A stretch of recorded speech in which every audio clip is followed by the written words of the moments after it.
Hello.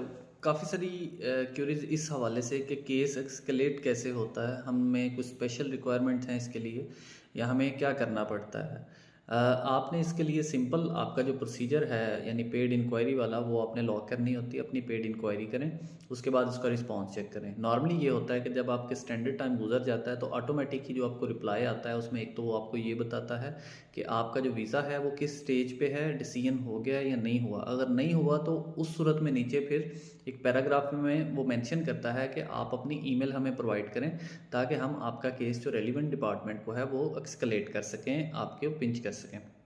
तो उस सूरत में आपने सिर्फ उसी ईमेल पे रिप्लाई करना होता है।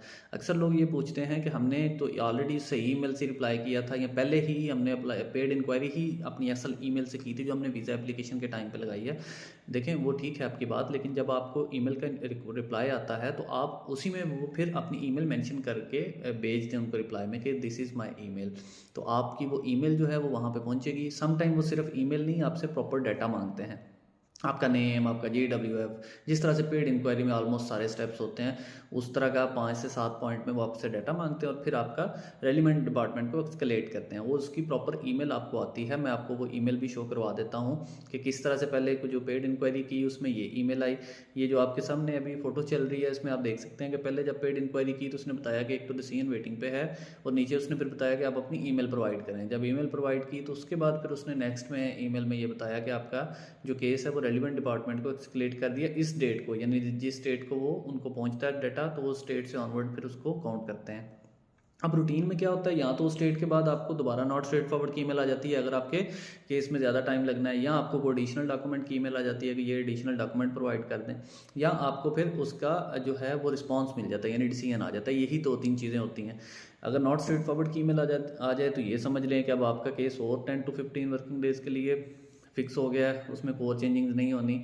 या आपको वो एडिशनल डॉक्यूमेंट मांग लेंगे, फिर आप अपने डॉक्यूमेंट प्रोवाइड करें, कोई एक्सपीरियंस लेटर है, कोई बैंक स्टेटमेंट है, कोई टीबी सर्टिफिकेट है, सम टाइम जो भी के ये डॉक्यूमेंट्स मांगते हैं वो प्रोवाइड कर दें।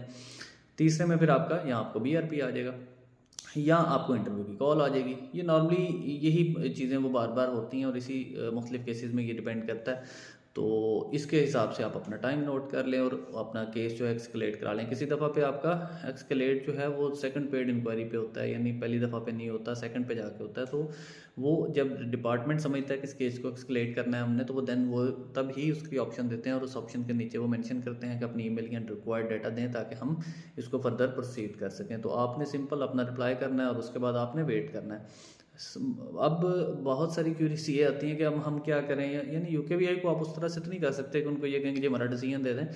आपके पास जो रेमेडी है वो पेड इंक्वायरी की है, वेटिंग की है। अपनी ईमेल चेक करें, कोई इन्फॉर्मेशन उन्होंने मांगी है तो प्रोवाइड कर दें और उसके बाद फिर आप वेट ही कर सकते हैं और दुआ करें कि आपका जो डिसीजन है वो इन टाइम आ जाए ताकि आपकी जो इनरोलमेंट्स के इशूज़ हैं, लास्ट डेट्स के इशूज़ हैं वो रिजॉल्व हो सकें। Thank you so much.